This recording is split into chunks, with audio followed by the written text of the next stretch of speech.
Shalom, beloved. Shalom, shalom. Welcome, welcome. Thank you for being here. It is good to be here. Give me a one if you can hear me.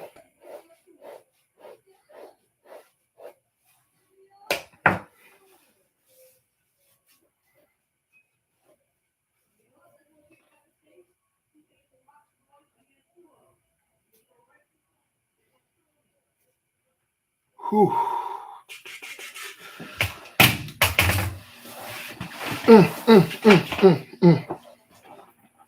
Great glory, great praise.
Thank you, beloved. Thank you. Thank you.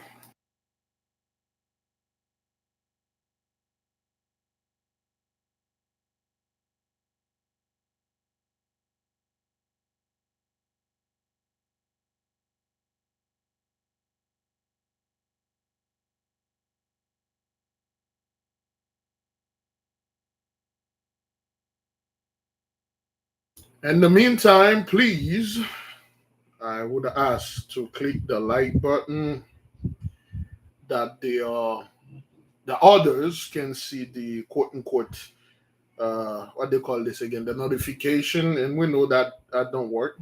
Yeah, that don't work. So yes, brethren, yes, sister, welcome once more.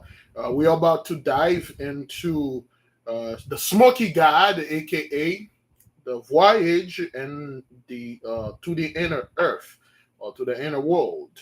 So we are still with Olaf Jensen and his father. They are inside of this world that they met some people. Actually, the inside world is rather inhabited. So we are going to see the characteristics of those people, the mannerism, the customs, and all the other good stuff, and to literally try to decipher who those people were or would they most likely look like in this present time. Okay. All right. Thank you, beloved sister Karen Regia from Graham. Sister, I never knew that we had people on the island, man. It's just mind blowing. It's mind blowing. But we do. We do have people all over the world, just like we have people all under this world. If we can have people in Graham, then we should have them on the subterranean world. Shalom, beloved. Welcome. Thank you for being here. It is good to be here. We are about to begin. As I'm advancing in age, my eyes are starting to fail me. Yeah. We will ask the nation to kindly get your PDF or your book. If you don't have it, that's fine. Like we said before, we already had 2 years ago, a year or two ago, we already have a whole podcast upon this matter. Okay. We just it was the whole what we had back then was in it was in summary of what we are learning here. Excuse me. It was a summary of what we are learning here. Okay. Yes. Okay. All right. It was a summary of the whole book, so most of us will pretty much know everything that happened in it. Um, Now we are reading it page by page, so we can literally tell the people out there. Usually, we told the people to, to do your own study, but sometimes we read together. All right. Okay, so I believe last time we had stopped in page 106. Ooh.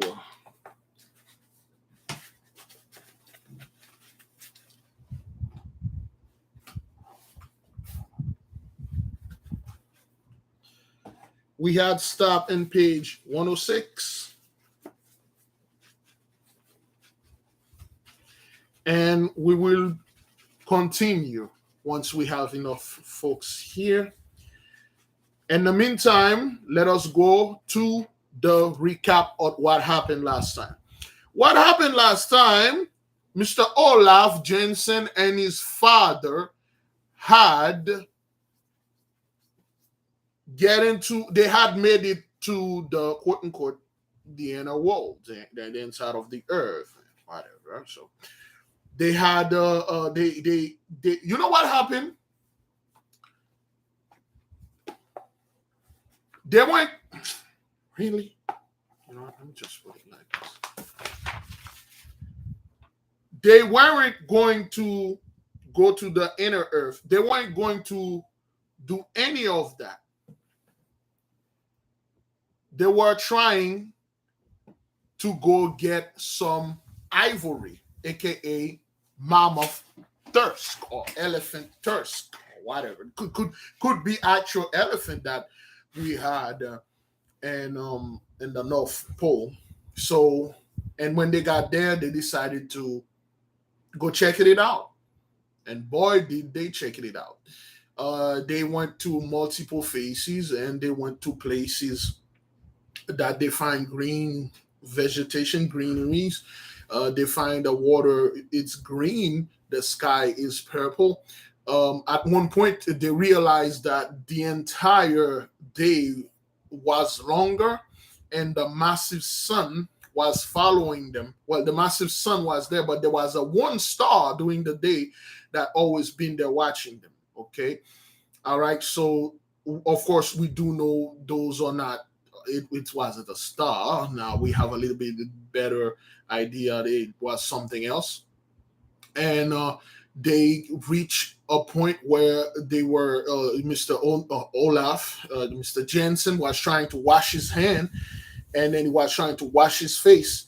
And when he threw the water upon his face and he get on his lips, and by nature he tasted, and the water was fresh.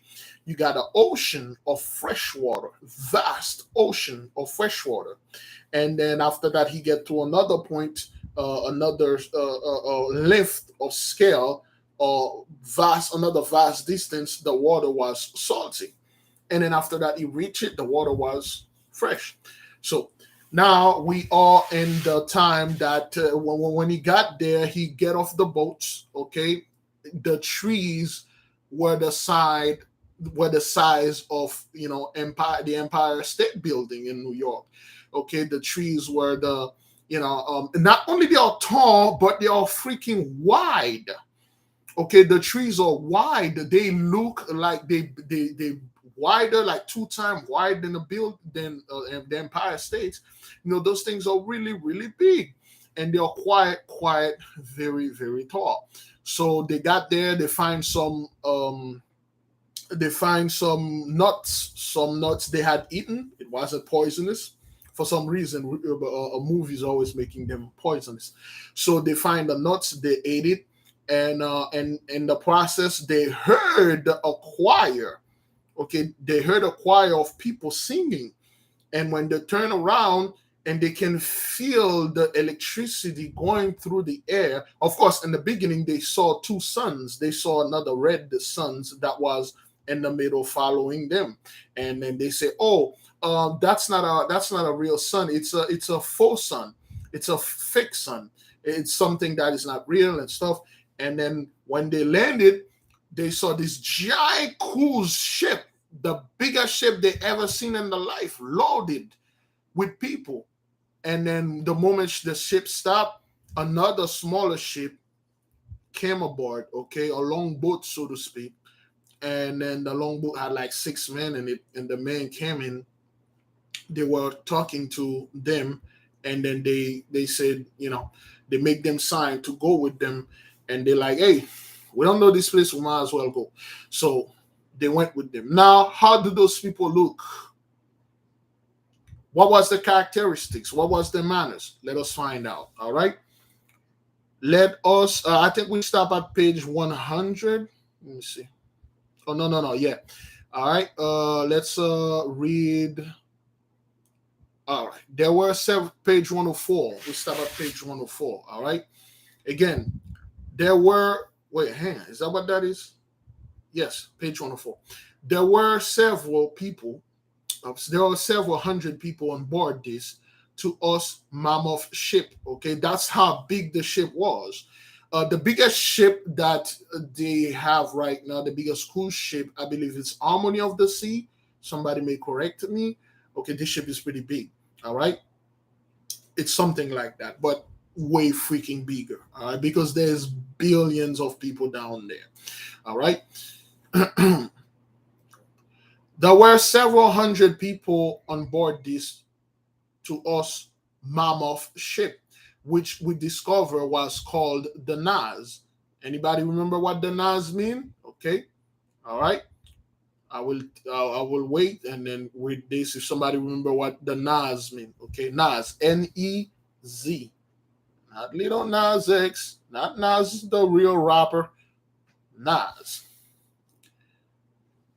If my father and I were curiously observed by the ship's occupants, this strange race of giants offered us an equal amount of wonderment. Okay, they were actually looking at them, and they were well, not amazed. They're like, "Huh, how did they get here?"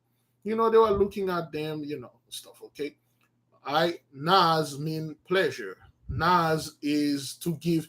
Nas meaning pleasure, or to give a more proper interpretation, pleasure excursion. Okay, that's what it means. Pleasure excursion, which will tell you it's a cruise ship. Whoops. You know what? Let me put this right here. They were on a cruise ship. Okay. Now, there was not a single man aboard who would not have measured fully 12 feet in height. The moment you heard the word strange people, 12 feet, you're getting somewhere. Now you got those people that were in there. That's the minimum they were waiting. The women, the minimum they were waiting, they were the minimum heights on this cruise ship was 12 feet in height. They all wore full beards. That's a third indication to who you are seeing here. They all wore full beards, not particularly long, but seemingly short cropped. They had mild and beautiful faces, exceedingly fair, with ruddy complexions. Anytime you're reading any book, they're taking too long to tell you how those people look. They literally have to describe them to you, how they fair. Fair doesn't mean white. Fair mean beautiful. That's what that is. Okay, Rebecca or Sarai, they were fair women. Or fair skin. Like that, fair skin doesn't mean light skin. It just means beautiful. Okay, all right. They were ruddy men. The moment anytime they said blue, ruddy, and green, for instance, okay, ruddy, this color, ruddy skin, brown, black folks, different shade of brown and different shape too. They were different sizes. The women, the minimum you find a woman who was 12 feet. That's why back when you're reading the book of Jasher, and they told you one of the sisters, they were married when they like 9, 11, 12 years old. They were giant people. Back then, that was like they were giant people. They were very tall. Have you ever seen a 12 feet woman? Okay, that's why in the movie The Avatar, the blue people were like at least 12 feet tall. Okay, and the last video the beloved brother Big Judah released about the video that he posted to the community post about the blue people, which of course they know blue is a code word for black. And if you watch the movie The Watchmen, okay, Dr. Manhattan, the most powerful of all the watchers, all the watchmen, okay, and then of course their name, okay, Dr. Manhattan. Anybody familiar with that? Well, I don't think we have, people. Usually we have one brother there, child of the light, which one? Dr. Manhattan, okay. All right, Dr. Manhattan. He's blue. He's like a giant. Not only is blue, he's a giant blue man. He can grow in size. Okay. So all those blue things and green, if they don't want to describe your skin, they say you look silver. you look you look blue. It's just what it is. Yeah, Dr. Manhattan is the most powerful dude in the whole thing. It wasn't Ozymandias, the man could have killed Ozymandias just like that, but Dr. Manhattan is very, very, very big. All right. Blue. Oh, I see blue people. Okay. There's a sister. She had that dream of those giant purple beings she saw. Have you ever heard some people are so black, they are so dark, they are purple? It's the radiation that's coming out of their faces. Okay. All right. There you go. All right. They had mild and beautiful faces, exceedingly fair, pleasant to look at. Okay, not exceedingly white. Fair mean beautiful, pleasant. Okay, they have short cropped beard. Why? Because they were our men. They keep their beard. It's nothing. The beard was cropped. Short beard. Not necessarily long, short beard, because they had beards and stuff like that. It's something all men do have. When all nation back then, they had no issue with beards. Okay. It's not like you're going to die. The whole thing about beard, all about the law, all the law say about your beard. When you're grieving, don't mar the beard, don't pull your beard, don't pull your hair, don't pull the corner of your head like the Egyptian. That's all it means. That's all it did. That's all it says. When you read other books, and you will find out when our brethren were in Egypt, the other Egyptians have these terrible habits. When they are crying or grieving, they will grab their beard, they will grab their head and pull their hair. Okay, and then the mighty one say, "Don't do this." Okay, that's all that is. There's nothing to. Some brothers can't grow a beard. Okay, are they breaking the law? That's not what that is. Okay, all right. Now, the hair and beard of some were black, others sandy. Okay, the hair were black, and others sandy. Okay, they would have tell you, oh, they were blonde people. People, you won't believe how many black folks that have blonde hair in certain places. It's just we bear all the quality. They bear none. So they're always trying to put us in a certain place. And oh boy. The hair and beard of some were black, others sandy, and still others yellow. The captain, as we designated the dignitary and command of the great vessel, was fully a head taller than any of his company, okay, or any of his companions. All right, the captain was much more taller than the others. All right, the women averaged from 10 to 11 feet in height. All right, yes, excuse me. The women were like 10 to 11 feet in height. That's the average. Okay, have you ever met a 10 feet tall woman? 10 to 11. All right. Their features were especially regular and refined, while their complexion was of the most delicate tint, heightened by healthy glow. Those women over there, okay, they were their skin, of course. The more any women in any culture, they're always taking care of their skin a hell of a lot more, than men, and then they always put emphasis on their skin because it's a women thing. That's what they do. Okay, their skin were a hell of a lot more refined, supple silk, and glowing. Their skin, because well, that's what women do. All right. Oops. Both men and women seems to possess that particular case of manner which we deem a sign of good breeding. And notwithstanding their huge statures, there was nothing about them suggesting awkwardness. Now, when the guys look at those people, they say, you know what? The way they talk, the way they behave, this is a sign of good breeding. Why? Because they don't mess with other people down there. Okay, they breed with the same good stuff and they produce good people. And the moment we start meddling with other people, messing with other, passing our gene, and they are passing their gene onto us, we are creating hybrids. Okay, we're creating a bunch of hybrids, and then we did. Once you do that, certain powers your children will not inherit it because it is co-opt. And then it's not the selecting breeding is not good. Things happen. These certain the whole thing. When you look at this child, he look nothing like his ancestors. We have a brother like this. We have a brother. If you see this brother, say no way he's one of us. But when you check it, he's one of us. Another sister.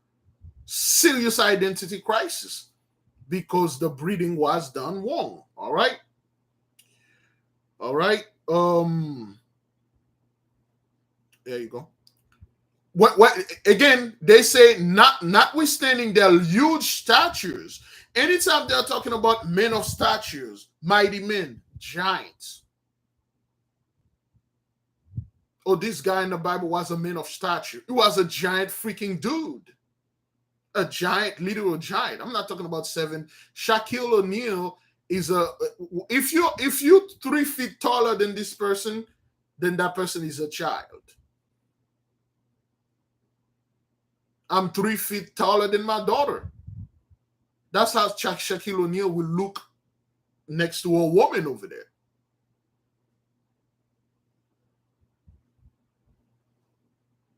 Shaquille is like 7 feet tall. You 7 feet tall, you stand around somebody that is 11 feet tall. That person is four more feet higher than you. He will hold your hand. Shaq has to turn his hand to one of those women over there. That's how big they are. Okay. Anytime they say statues, they are talking about heights, weight, and big people over there. Okay. There is a note here, of course. We won't read it. As I was a lad in only my 19th year, I was doubtless looked upon as a true tom-tom. All right. This is an expression. Thomas, Tom. Okay. Tom-tom. A very short, he was the shortest. That's like an expression of saying like tom-tom is like the shortest one over there. Like, whoa, this kid is really, he's a toddler. That's like another word for toddler, so to speak. My father, 6'3", did not lift the top of his head above the waistline of these people. Each of seemed to vie with the others and extending courtesies and showing kindness to us, but all laughed heartily. I remember when they had to improvise chairs for my father and myself to sit at the table. So those people, they the way they are living in harmony. They laugh, they laugh heartily, happily, and then they talk to each other as a way of respect. If you ever go to if you ever been in an American cruise and stuff like that, it's different. Okay, it's different than this. And it seems like they had to improvise and making chair for them to sit at the table. Just like when you go to a restaurant, they literally have baby chairs. So they have to improvise and make some baby chair for them so they can eat at the table. Can you imagine the food, the plate? Those guys were babies to them, and then they invited them to sit at the table. All right. They were richly attired in a costume peculiar to themselves and very attractive. So those people, okay, all right, those people were dressing in not a costume but uniform, some type of super suit, some type of, well, they would have tell you garment, but they said like some type of costume peculiar to themselves, strange to them. Okay. They were wearing some type of technical, I don't know, technologically advanced kind of super gadget suit, okay, which is to themselves peculiar and very attractive, beautiful suit or whatever. The men were clothed in handsomely embroidered tunics of silk and satin and belt at the waist. It is always better. I've never seen, I don't know this, but I've never seen throughout all our studies, it is always good to dress in silk and satin. You see this? Well, this is not silk. Smooth silk. As Solomon said, we have when he said you're going to store something, always store it in silk and satin. I don't know why, or velvety. Is that what was that? Valor, Valine? Is that what that is? Valor? Something smooth, satin and silk. Fine linens. That's another word.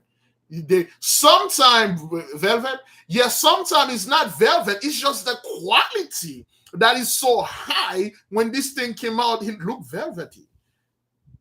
Okay, it looked velvety, beautiful. That's what the men were. What the men were wearing. Okay, the men were clothed in handsomely embroidered tunics of silk and satin and belted of the waist. So when they say belted of the waist, okay, they have belt. They have like boy, that's what the superheroes always have belt. Superman has a belt. Batman, it's all about, you take Batman belt from him, you take his power away. Let's see. The the WWE fighters, the wrestlers, they fight for a belt. Okay, utility belt. A belt is always good. Thank you. That is the word. Girdles. Okay, girdle. That's the word I was looking for. Girdle. If you watch Black Adam, I heard it's magnificent. I haven't watched it yet. I don't want to talk too loud because tomorrow's Friday. If I talk about it, we're gonna see Black Adam. We got like 15 kids here, man. Shove them in the car, and hey, $20 a ticket. Oh boy. Again, I'm waiting for a call. So Black Adam, they have like some kind of girdle and stuff. So yeah, they wear that. All right. And of course, in the description of our brethren, especially how Shai was wearing a girdle. Back then, girdles, there was girdle of war and there's regular girdle. Girdle just mean belt. It's just wearing a belt. That's all. That's what it is. All right. They were richly attired in costume peculiar to themselves and very attractive. The men were clothed in handsomely embroidered in tunics of silk and satin and belts at their waist. They wore knee breeches and stockings at a fine texture. Okay, breeches is another word for pants. All right, short pants because they were on vacation and they were long socks. All right, breeches, is that what that is? Breeches or breeches? Okay, breeches, breeches. But in here they were breeches with double E instead of ITCH, ES. The way breeches, breeches another word for pants, all right? And stacking of fine texture. The socks that they had, okay, the socks was every brethren. All the clothes that they wear are very high quality. They're not some cheap stuff made in some sweatshop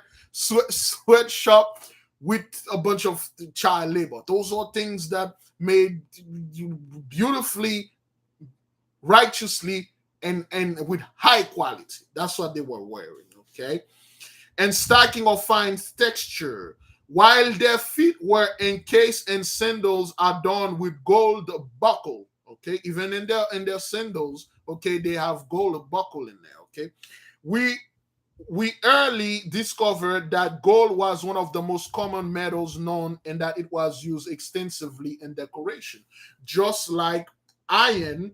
Okay, is very common. Oops. Iron is very common. This like a little piece of stainless steel iron. Well, stainless steel iron. That's what it is down there. But instead of iron, it's gold to them. Okay, which show you like to us, it's iron and common other stuff. The rarest stuff are gold and diamond, but to them, the common stuff is gold and diamond on all the precious stone. That's what they have down there. That's why you always have to dig to get gold. If we have to dig to get gold, then the gold is under surface. If we have to dig to get, look at what they did somewhere in Africa. They dig the biggest hole, the largest hole. You can see it from space. If we dig anything, we have to search, and it's on the surface. They don't really need to have to dig it, okay, because it's right there. All right. Strange as it may seem, neither my father nor myself felt the least bit of solicitude for our safety. Okay, so now the dude just tell you that him and his dad, they weren't afraid. They didn't feel in threat because they were in the midst of peaceful people. Oh, you know when you are in the midst of hostile people. And you know definitely when you are in the midst of a bunch of fake people that act like they are comfortable being around you when they are avoiding you, talking on each other's ear, whispering here, and stuff like that. Oh, you know that. You'll feel like I'm not wanted here. I mean, then when you're in a place, if they took you, they dropped you in the zoo, in the lion section, you will know you're in danger. You literally see those lions watching you coming at you. You hear that. But if they took you to the zoo, they drop you where there's the little butterflies, the little rabbits, you know you're not in danger. All right. We have come into our own. My father said to me, this is the fulfillment of the traditions told me by my father and my father's father, and still back for many generations of our race. This is assuredly the land beyond the north wind. We seems to make such an impression on the party that we were given, especially into the charge of the men. Jules Galdia and his wife for the purpose of being educated in their language, and we, on our part, we were just as eager to learn as they were to instructed. Okay, yeah. Thank you, beloved sister Cassius Robinson. Welcome, shalom. So there's a guy named Jules Galdia. That's like in the future they will know that his name and their language and stuff like that, and they want to learn their language and stuff. At the captain's command, the vessel was swung cleverly about and began retracting its course up the river. The machineries, while noseless, was very powerful. Now those folks are in this strange, those two guys that fell through this oil and things like that. Okay. Thank you, beloved Joshua Music, for the super sticker. They realized that the captain says something, and all at once the ship retracted, flipped, and then the machineries that are in well, of course, the technology, the machinery that is in that was back then, and the ship is noiseless, make no noise. When you get into one of those giant steamboat, you could literally hear everything and things. It's noiseless. It's just powered by nothing. It's powered by silence. The captain just said, all right, let's go. And then the ship just levitated, flipped, all the machinery working, noiseless. And then they were noiseless, but very powerful. The banks and trees on either side seemed to rush by. You heard that? Bridget, you heard that? The banks and trees on either side seems to rush by. The ship's speed at times surpasses that of any railroad train on which I have ever ridden, even here in America. It was wonderful. This is how fast a cruise ship is. Now, if you've ever been in a ship, probably it's the slowest of all vehicle. If you've been on a cruise ship and then you're on a giant canal, this ship will slowly turn and move slowly. Thank you, beloved brother Ma, for the super sticker. The ship moves so fast that he just see. You see when you're watching Star Wars, and then when you're about to enter light speed, you see the lights, the stars pass like they look like line. That's how he saw the trees passing by. There is no noise though. There is no noise, nothing like boom. He just saw the ship levitated a little, flip around, and then the trees are passing. That's like you driving very fast and the trees are passing next to you. A ship, brothers, a water ship. He said the speed of the ship is anything. He never seen anything like this. Or the ship, remember that was back in the 1800. All right? That was in the 1800, 1829. We'll assume it's 1830. But he did say, Brethren, that not only, okay, he never seen this. He been in, right now he's in 1901. Through the 100, he never seen anything that fast. A ship. And the ship wasn't small, brethren. You're going to carry like thousands of giant. You need to build a big-ass ship. Your ship need to be big. And the ship was big and it was fast. In the meantime, we had lost sight of the sun's rays, but we found a radiance within, emanating from the dull red sun, which has already attracted our attention. Now, giving out a white light, seemingly from a cloud bank far away in front of us. It dispenses a greater light, I should say, than 2 full moon on the clearest night. The sun that they have down there, the big giant red sun, it's emitting light, but the light that they emitting, it's not harmful or hurt you. The light, it's like 2 full moon. That's how bright it is. Okay. For instance, the sun that they have there look like one of those light pole fluorescent. One of those fluorescent light bulbs. It doesn't burn your skin. This sun we have here, the yellow sun, is nothing to the yellow sun we have here is nothing to play with. But the sun down there is just it looked like it is a sun. It felt like a moon. Okay, it is red, but it's emitting white glow. And the glow is like it's the equivalent of 2 full moon. If you see 1 full moon, it's equivalent of 2 full moon. That's what he says here. The equivalent of 2 full moon and the clearest night. Bright, beautiful. It's not hurting your eyes. I mean, you can look at the full moon, it won't hurt you. Just like the sun, you will look at it, won't hurt you. But the yellow sun, the yellow sun, you look at it, blind you. In 12 hours did this cloud of whiteness would pass out of sight as if eclipsed. And the 12 hours following coincided with our night. We early learned that these strange people were worshippers of this great cloud of night. That's what they say. It was the Smoky God of the inner world.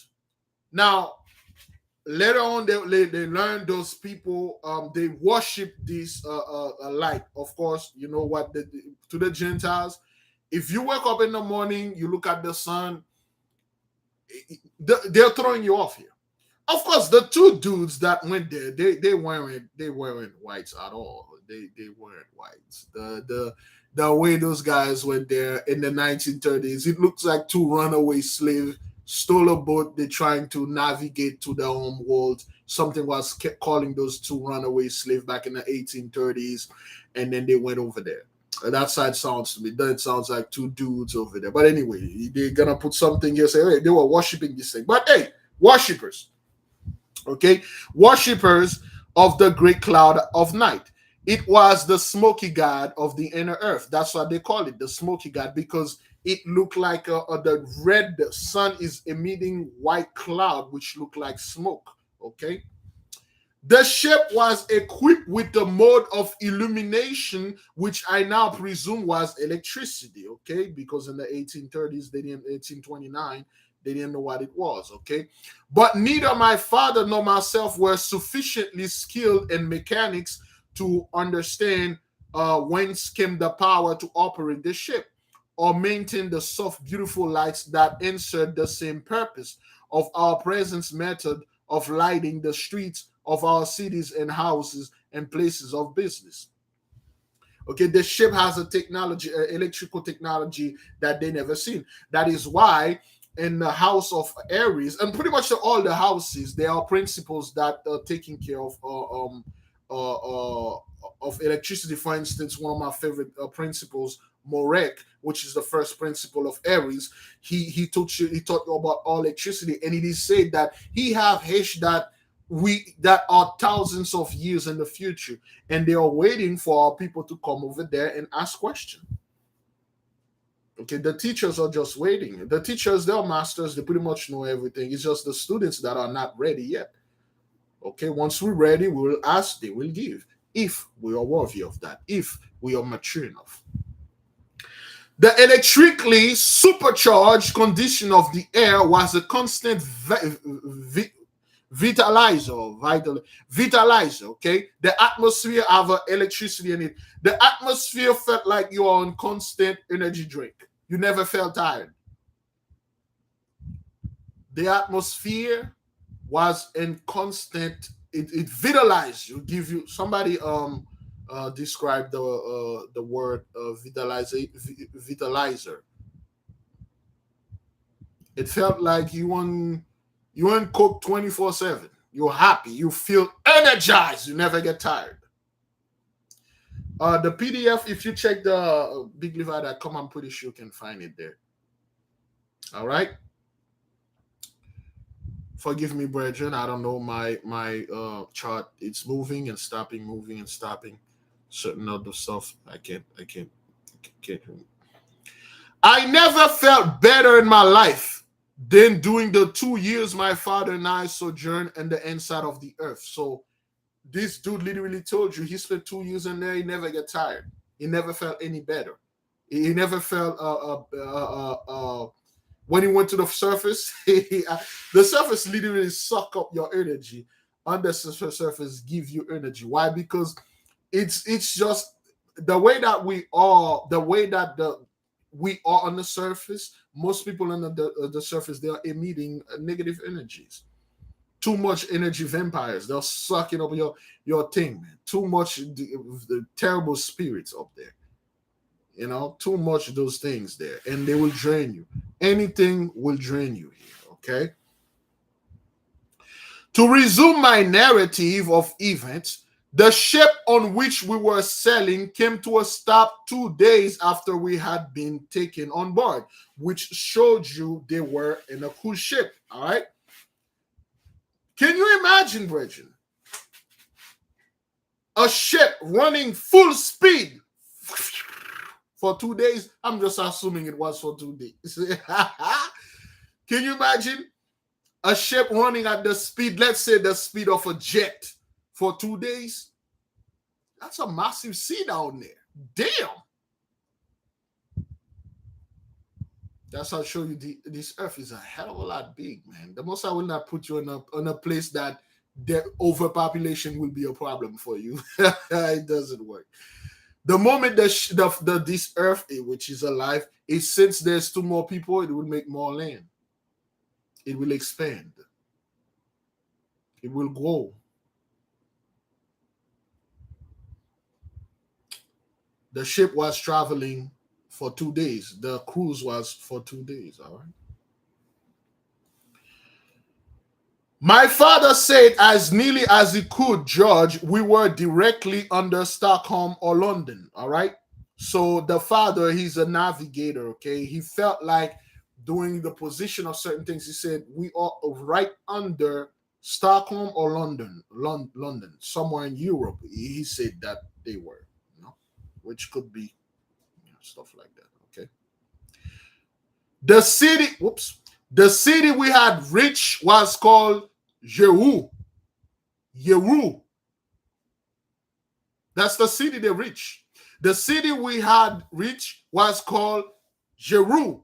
Jeru, signifying a seaport. Okay. Jeru, Jeru, Jerusalem, Jerusalem, Peru. It's pretty much the same. They are. It gathered. I mean, it's like a derivative of this word. Okay. The houses were large and beautifully constructed and quite uniform in appearance, yet without sameness. Okay, the houses were big, they were beautiful, but they don't look the same. It was everything looked different, but they are in the same code. Beautiful houses, big ass mansion. The principal occupation of the people appeared to be agriculture. The hillsides were covered with vineyards, with the valley were devoted to growing grain. He giving you the same description with Abbasis when he went to Judea, when he went to all people land. All we really do is farming the land, drink wine, go on cruise ship, enjoy the blessing, baby, go on another places and play music. We didn't have to work because why? We didn't have to work like that. We do work, but not like that. Not like that. Right now, you work, son. You work, and then when you look at your paycheck, you're like, what an insult. But hey, that's how I survive. Agricultures, all right? And vineyards, and then what the grow of grains. I never saw such a display of gold, and it was everywhere.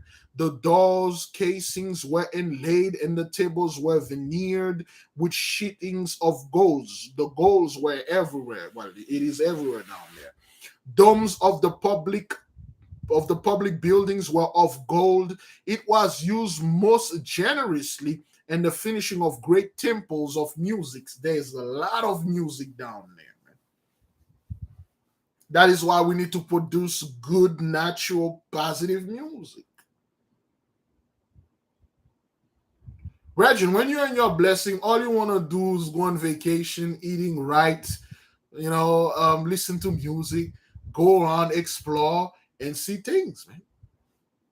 That's how we need to make good, positive music, good, positive movie. It doesn't have to be the music doesn't have to be about the Bible, man. It's just as long as about something positive. The movies doesn't have to be about the Bible. It could be a movie about the Bible. It could be a horror movie, but give it a theme, a lesson. When people watch it, they learn something positive. They're like, oh, okay, I understand what that is. You don't make a horror movie, you saw people, getting raped, and then there's nothing going on. All you feel in that movie was fear. You feel traumatized. That's not horror, man. You make a trauma movie, just like drama. That's not. All movies supposed to bring the fear in you, and when you get out of the movie, the fear stays there, and you feel like, I feel this thing not anymore because I know what they are. But yeah, vegetation grew in lavish exuberance, and fruit of all kind possessed the most delicate flavor. Cluster of grapes 4 or 5 feet in length. Cluster of grapes 4 or 5 feet in length. That's how the grapes, Bridget. That's how wide and long the grapes are. All right, 4 to 5 feet in length. Each grape is as large as an orange, an apple larger than a man's head. Typify the wonderful growth of all things outside the inside of the earth. Each grape is as large as an orange. Each apple is as large than a man's head. Okay, the grapes, the apple, they're huge, huge apple, man. And the apple is larger than a man's head. I don't think you can eat an apple like that, man. You cannot fully eat a mango or grapefruit like this, man. Those things are huge down there. The great redwood trees of California would be considered mere underbrush compared with the giant forest extending for miles and miles in all directions. Okay. The great red forest in California, if you take it, you put it down there, it look like a bush. It look like a small bush. It look like a little decoration when people put around the house. When you pass, there's a little small bush there. That's how huge the trees are comparing to the biggest tree. The sequoia trees that we have here looks like bushes comparing to the trees. And they go for miles and miles and miles in all directions. They don't cut the trees for no reason over there. They live in the forest with the forest. They live in nature with nature.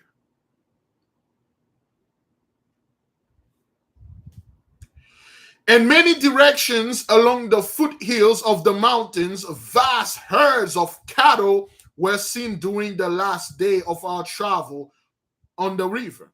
Okay, they had a bunch of cattle, cows, other animals. They say cattle, and the word cattle, animal. Okay, pestilence among the cattle animals. Okay, mostly the domesticated animal in that case. All right. Oops. We heard much of the city called Eden. Okay, they heard of the city called Eden, but were kept at Jeru for the entire year. So they heard of a city called Eden, but when they came in the first year that they spent it in Jeru. By the end of that time, we had learned to speak fairly well the language of this strange race of people. Of course, the moment you hear the word strange, peculiar people, you know where you at. Our instructors, Jules Galdia and his wife, exhibited a patience that was truly commendable. So they had Jules Galdia and his wife, they were the linguistics, they were the teachers that taught them the language and the culture and stuff like that. One day, an envoy from the ruler of Eden came to see us, and for 2 whole days, my father and myself were put through a series of surprising questions. They wished to know from whence we came, what sort of people dwelt without, what God we worship, our religion's belief, the mode of living, and our strange land, and 1,000 other things. So while they were there, one day some dude, one of those high representatives from Eden, come to Jeru to interrogate them, to question them. Who are you guys? Where'd you came from? How did you get there? What kind of God? What kind of tribe? What kind of this, that, and this? They were questioning them as you would do if somebody come in your backyard like this. We need to know who this person is. All right. The compass which we had brought with us attract especially a special attention. My father and I commented between ourselves on the fact that the compass still pointed north, although we know although we now know we knew although we now knew that we had sailed over the curve of or edges of the earth aperture, and we are far along southward on the inside surface of the earth course, which according to my father's estimated and my own is about 300 miles in thickness from the inside or in the outside surface. Now, brethren, what they said here, the people look at their compass and they were examining it and stuff, but the compass still pointing north. And those guys know they already passed north. By their own calculation, they know they are 350 miles in thickness. So 350 miles of thickness, brother, of the crust of the earth. This is no joke, man. You cannot penetrate 350 miles like that. That's not some. This is massively. The earth is thick, man. The thickness of this earth is pretty awesome. All right. The relatively speaking, it is no thicker than an eggshell. All right.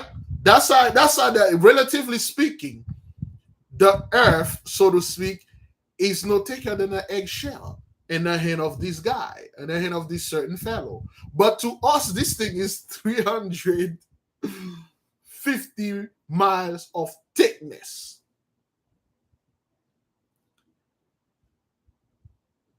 Relatively speaking, it is no thicker than an eggshell, so that there is almost as much surface of the inside as of the outside of the earth.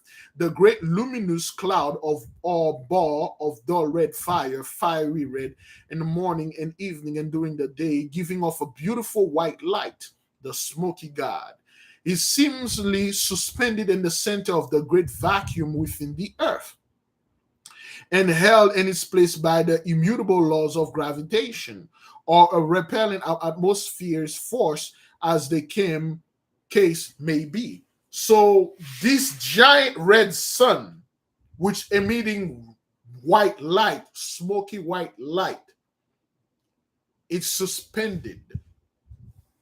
I don't have anything round here. Really? I don't have anything round here. I will show.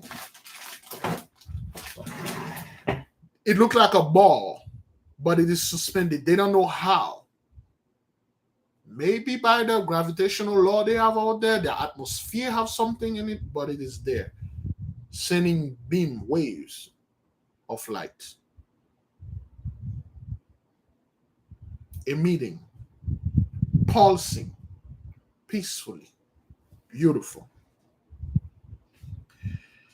I refer to the known power that draws or repels with equal forces in all directions. Whoops, sorry.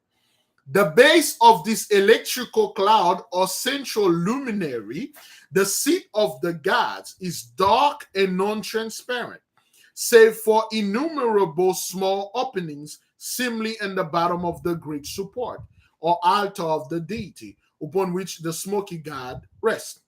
And the lights shining through these many openings twinkle at night and at their splendor, and seems to be stars, as natural as the stars we saw shining when in our home at Stockholm, excepting that they appear larger.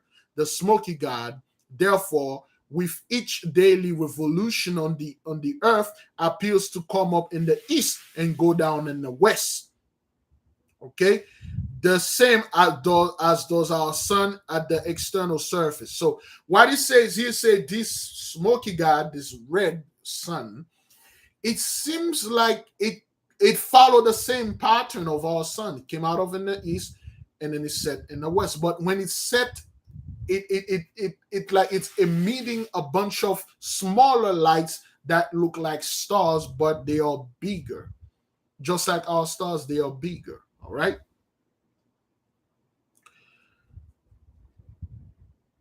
In reality, the people within believe that the Smoky God is the throne of their Jehovah.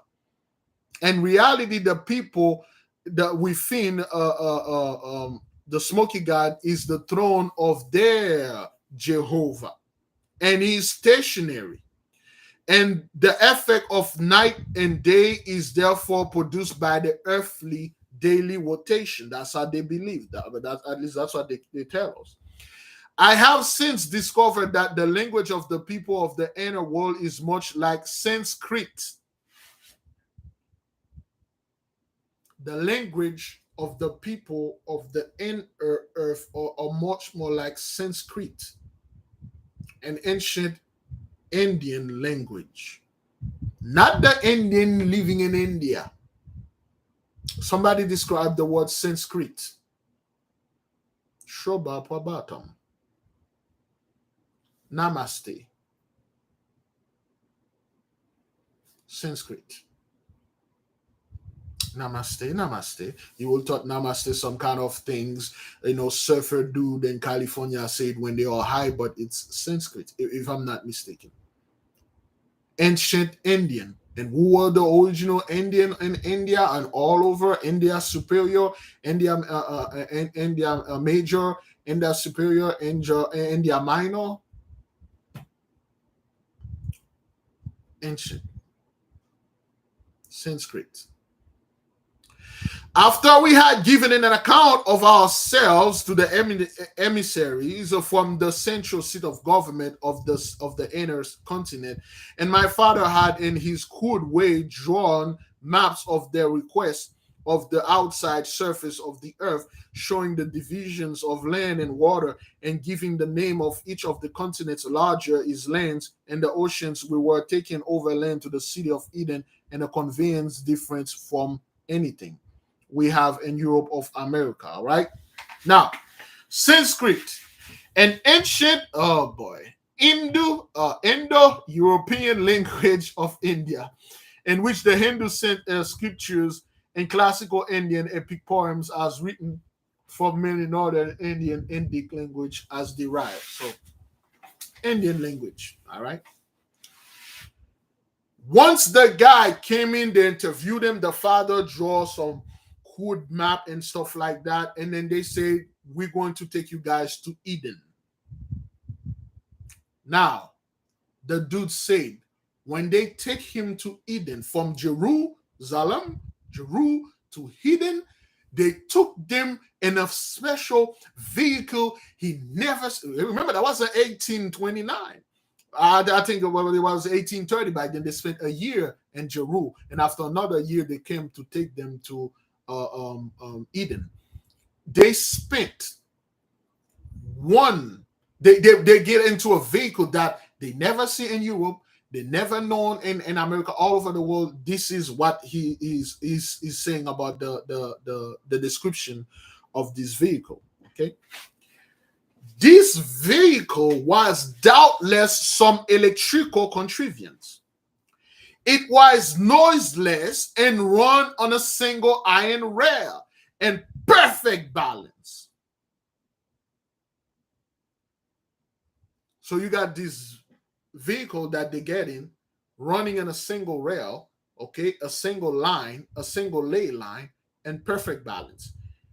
It didn't go a little bit to the left, didn't go a little bit to the right, didn't go back, it stayed perfect on that line.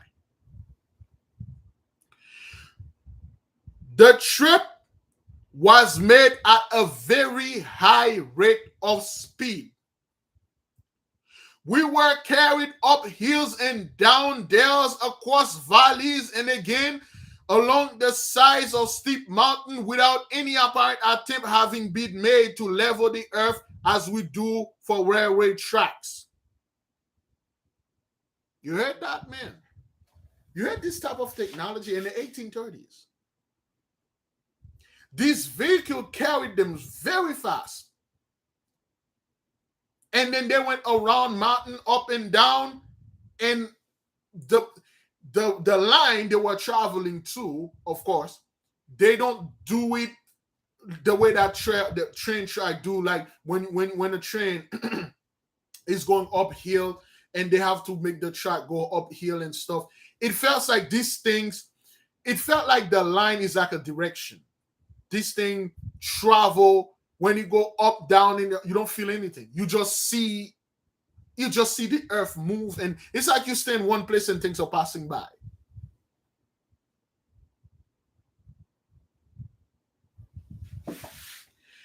The car seats were huge, yet, of course, comfortable. They were made for giants.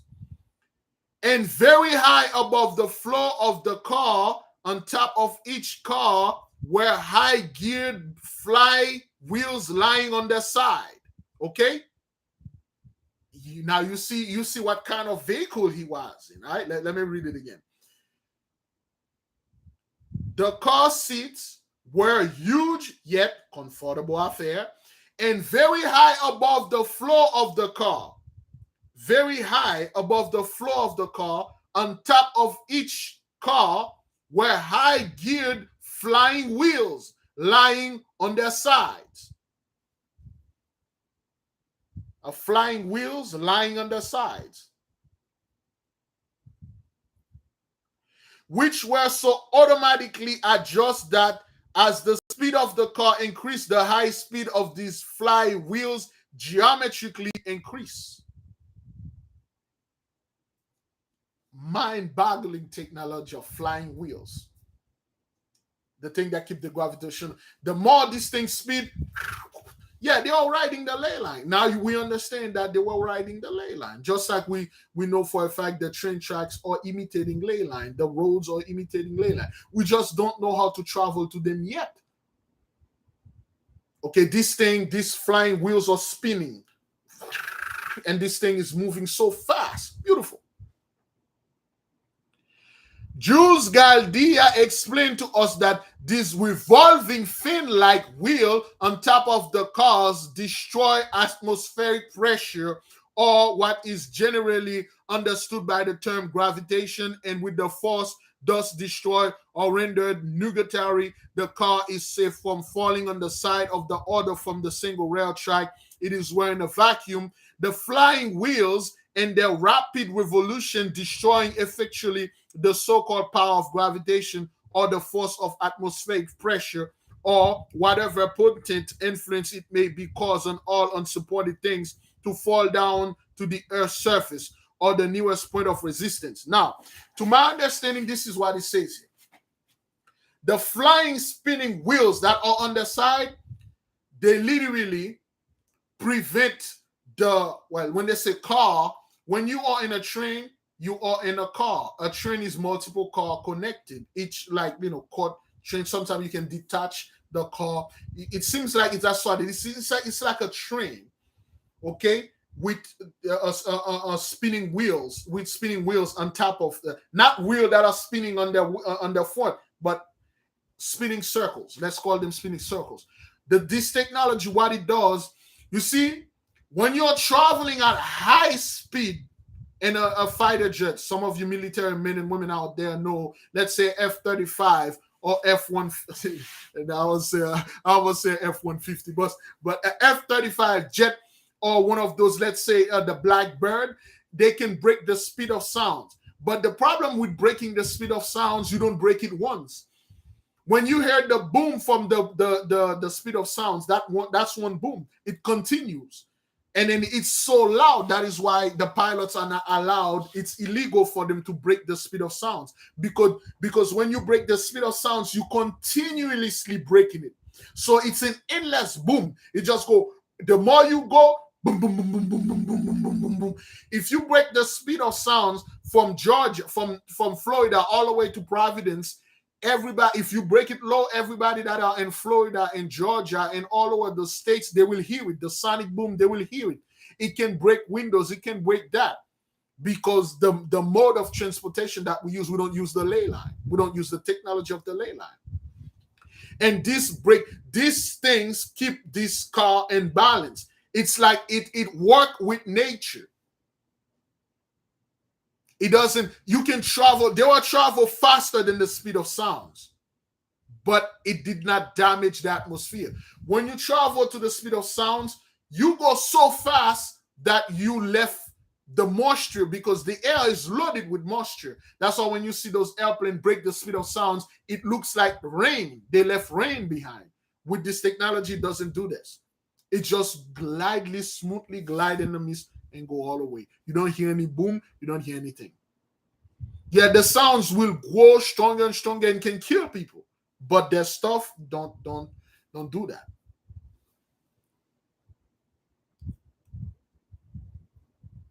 Again, beloved, we got 40 more minutes to go. I'll do the best that I can. The surprise of my father and myself was indescribable. When, amid the regal magnificence of spacious hall, we were finally brought before the great high priest. After this travel, they were finally brought before the great high priest, ruler over all the land. He was richly robed and much taller than those about him, and could not have been less than 14 or 15 feet in height. The immense room in which we were received seems finished in solid slabs of gold, thickly studded with jewels of amazing brilliance. Oh, man. Woo! When he made this high priest, okay, the great high priest, okay, a priest rule down there, all right. Of course, all our kings, all the so-called kings. That's this reminds me of Saul. I will never forget Saul. This reminds me of Saul. Of course, king, to be a king, you really need to be a priest. You will learn everything. You will not be like a super priest, but you will need to be at least one of those. You will need to know about the law. So this priest is about 14 to 15 feet tall. And the big ass room that he is everything is in gold with precious stone and jewelry, all certain things. And the king, come on, man. You know who wear bling bling like that. When they get to the king, Let's read. Okay, finished with solid slab of gold, thickly studded with jewelry of amazing brilliancy. It's not like fake jewelry. Those things are like shining. They are glowing. The city of Eden is located in what seems to be a beautiful valley. Yep. In fact, it is one of the loftiest mountain plateaux of the inner continent, several thousand feet higher than any portion of the surrounding country. It is the most beautiful place I ever beheld my eyes in all my travel. In this elevated garden, all manner of fruits, vines, shrubs, trees. Okay, this is a depiction of the king, of the great priest. All right, this is a depiction. Okay, damn it. All right, you see how this great priest wearing his red garment and blue garment, sitting on this chair, and then those guys, they're white as F. So this is an artist depiction. All right, that's all that is.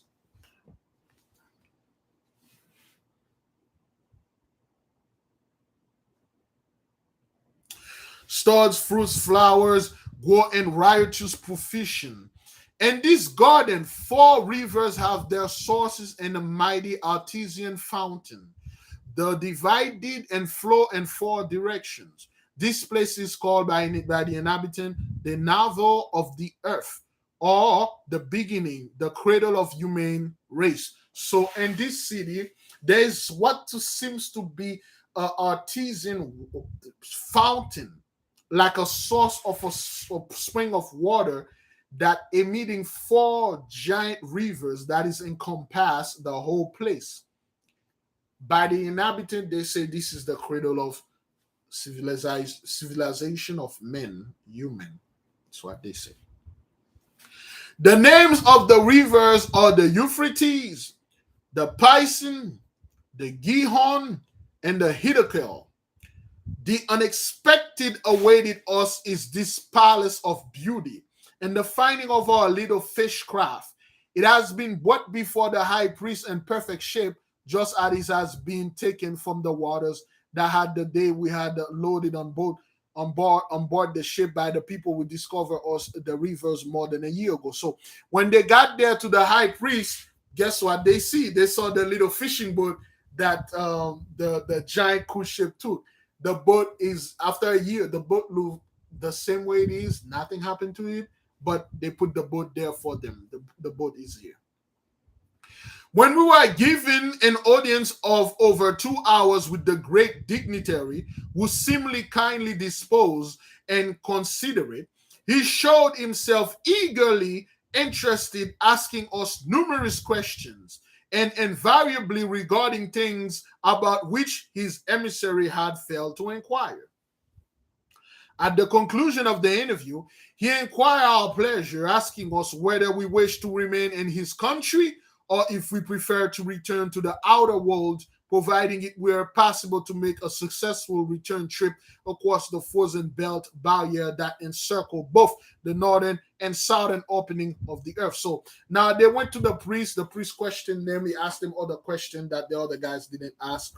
And then the priest asked them, well, would you guys wish to stay here forever, or would you want to go back to the surface? Because we have the technology, we can bring you back to the surface. That's what it says. Okay. My father replied, it will please me and my son to visit your country and see your people, your colleges and palaces of music and art, your great fields, your wonderful forests of timber. And after we have had this pleasurable privilege, we should like to try to return to our home on the outside surface of the earth. So the father said, since we are here, it will please me that my son and I will go around and take a look at your civilization, your schools, the way you live, your mannerism, your great colleges, your great hall of music, your arts, your forests, your people. And then after that, we would like to be returned to the surface. That's what the father asked. I fear you can never return, replied the chief high priest, because the way is the most hazardous one. Excuse me. Is the most hazardous, is that what it is? What it is? Hazardous one. However, you shall visit the different countries with Jews, Chaldea as your escort, and be accorded every courtesy and kindness. So he said to the men, he said, there is a strong possibility that you may not be able to return because it's quite dangerous for you to come here and for you to go. Not for us, we can, but for you, that's going to be a problem. You could never be able to return. That's why some people went down there, they can never be return. People went down there all the time, brethren. They went all the time down there. All the time people go down there. Some have returned, some have not. Guess what? We recently have a sister went down there. She had returned. And it's all effed up, man. Which shows you our people are truly damaged. We are damaged beyond repair. An opportunity that you, me, are looking for, a two-third had that opportunity, and when she got there, she came back with the testimony. She quickly go, our people, man.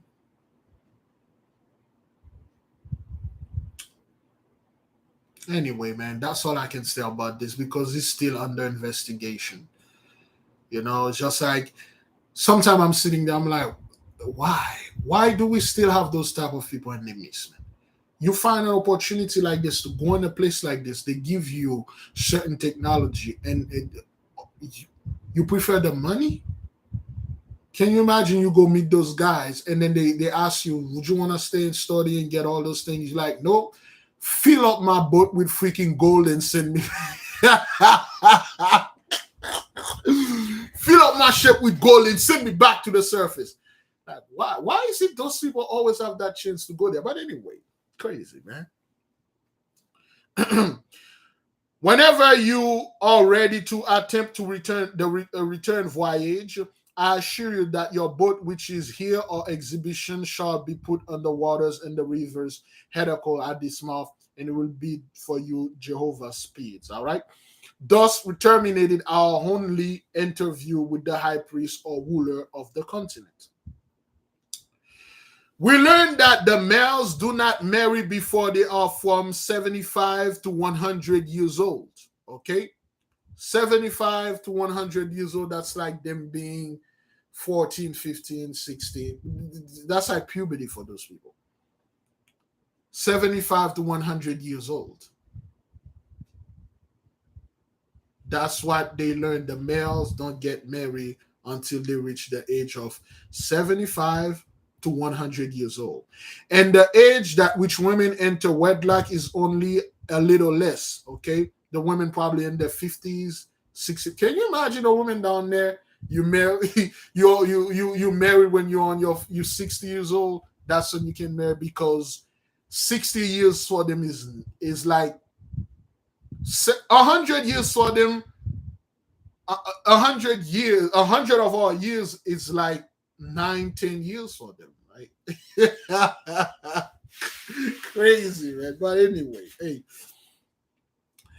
we learned that the males do not marry before they are from 75 to 100 years old, and that the age of which women enter wedlock is only a little less, and that both men and women frequently live to be from 6 to 800 years old, in some instances much older.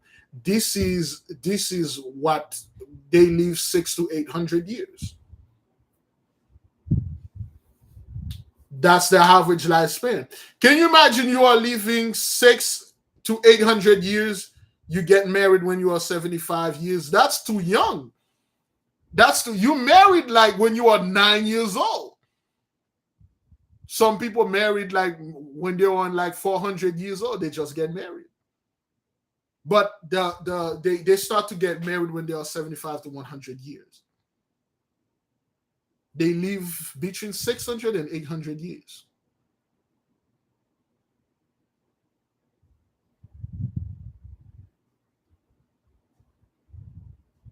You see how long those people have to live? Can you imagine what you can learn in 800 years?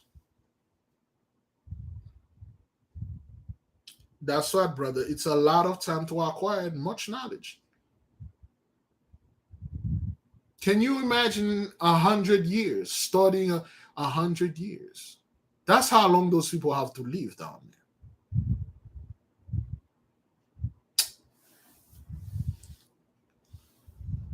there. In some instance, much older. Some of them live to be 1,000 years old. Okay. During the following year, we visited many villages and towns, prominent among them being the cities of Nigi or Nigai, Delphi or Delphi, Hectia. And my father was called upon no less than half a dozen times to go over the maps which had been made from the rough sketches he had originally given of the divisions of land and waters of the outside surface of the earth. I remember hearing my father remarked that the giant race of people in the land of the Smoky God had almost as accurate an idea of the geography of the outside surface of the earth as had the average college professor in Stockholm. Damn. In our travels, we came to a forest, gigantic trees near the city of Delphi or Delphi. Had the Bible said there were trees towering over 300 feet in height and more than 30 feet in diameter growing in the Garden of Eden, the Ingorolls, the Tom Plains, and the Voltaires, Tom Paine and the Voltaires, those are writers, okay? I freaking despise Voltaire. I just hate that guy, man. If you don't know who Voltaire was, he was a French. I despise Voltaire, Pascal, and I despise most of the 17th century French writers because they made me study too freaking much. The only guy that I could stomach was Jean-Fabre de La Fontaine. It was only La Fontaine. The other guys like Descartes. Oh man, I despise Descartes, man. It's just like when you're studying those guys, Moliere. Oh man, don't be bringing Moliere, man. When you study those like come out too pretentious. Those guys speak with some candy in their mouth. I despise. Only La Fontaine. Fab La Fontaine. La Fontaine was the yeah, man. I had to study Moliere and René Descartes. I've been studying those guys. I'm like, no, I don't want to study this, man. Those. Maybe I was too proud back then, man. It's just like studying those guys. I was too proud back then, and I have to take exams with those dudes. And sometimes the teacher called me and said, what do you have against those dudes?" I'm like, "What do I have against Descartes?" Voltaire literally sit there and told you he's okay. They could have swagger jacked that. He said like the white race is the best race, and above all, the black race is just a bunch of dumbass monkey. Look at them and stuff like that. He make fun of us, man. Yeah, man. He make fun of, and I despise Voltaire for that, man. I mean, great guy, great writers, you know. Jean-Jacques Rousseau. I had to study Jean-Jacques Rousseau, man. I despise all, you know, this thing really get me going in the whole hatred, man. I mean, I really don't hate them. I freaking disdain them. The only guy that I had, what I had a little respect for was Fab La Fontaine, because La Fontaine, he really give you, when you're studying his work, you're like, yo, this dude, he was clever. Of course, most of the stuff was Swagger Jack, man. You know, despise René Descartes, man. But anyway, Voltaire will doubtless have pronounced the statement of myth. Yet, this is the description of the California sequoias giganta. But these California giants pale into insignificance then compared with the forest Goliath found in the within continent, where about mighty trees from 800 to 1,000 feet in height. You hear that? 800 to 1,000 feet height. The sequoias giganta in California are dwarf. It's just like that's like the sequoias of California look like grass, growing grass in front of those trees. Imagine being grass in front of a tree. That's what it says here. All right. The people are exceedingly musical, all right, and learn to remarkably degree their arts and sciences, especially geometry and astronomy. Now, you see this. This is where the swagger check. They said that the people are exceedingly musical. They are musical people. They party all the time. They play music all the time. They love music. If you play music, you're musical, then you dance. Okay. Now listen. And learn to remarkable degree in the arts and sciences, all kind of technology, especially geometry and astronomy. You mean astrology? Why would those people have astrology? They live inside of the freaking earth. What would they have there? There's nothing there. There's no stars or anything. Why would they have astronomy there? What would the geometry is magic, okay? Sacred geometry. You see, all the pentacle, you need to be somewhat, you need to have some knowledge of geometry to trace any pentacle. You need, let me see, do I have a pentacle here? This one just arrived. But I'm not gonna show this one. Let me see. Well, I'm not gonna show this one. You need to know your geometry to build anything like that. And guess what? You don't build any pentacle without having the knowledge of the knowledge of the heaven, astrology. You'll need it. But they put astronomy. Okay, great. Astronomy, good. I mean, astronomy is like even more bold than somewhat astrology, because astronomy you literally study the stars and the science of the sky. But anyway, man. Oh man, those people in their lives. Their cities are equipped with vast palaces of music, where not infrequently as many as 25,000 lusty voices of these giant races swell forth in mighty choruses of the most sublime symphonies, okay? You got a choir of 25,000 people singing, man, okay? Do you know what that is to listen to 25,000 people singing, policies and stuff like that? Beautiful. The children are not supposed to attend institution of learning before they are 20 years old. All right, the kids can't go to school unless they you see, being 20 years old, that's like being a 2-year-old little boy. The kids are not allowed to go to school until they're in their 20s. That's how age is for them over there.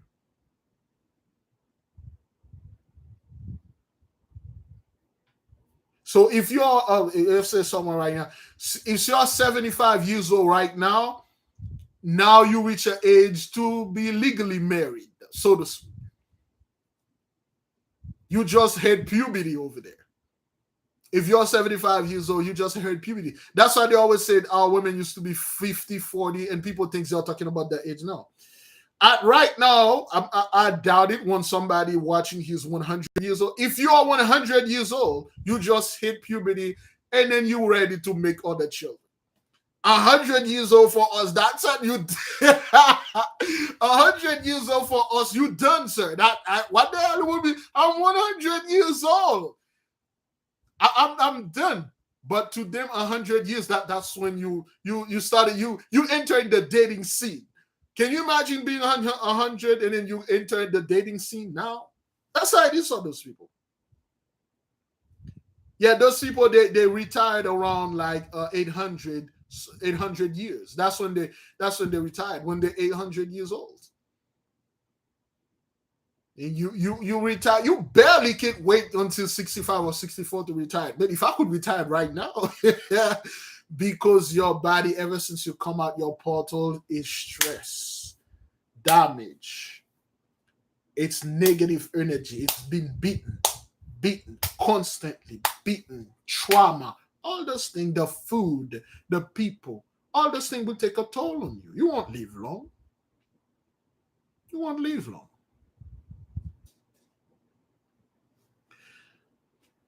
The children are not supposed to attend institutions of learning before they are 20 years old. Then their school life begins and continue for 30 years, 10 of which are uniformly devoted by both sexes to study of music.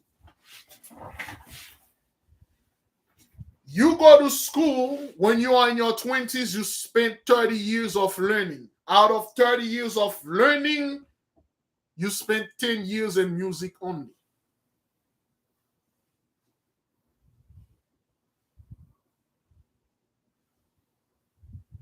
Over here in our world, you spent 8 years studying a doctor. It feels like eternity. 4 years of college, 4 years, another 2 years to get your bachelor, and then another 2 years to get your doctor.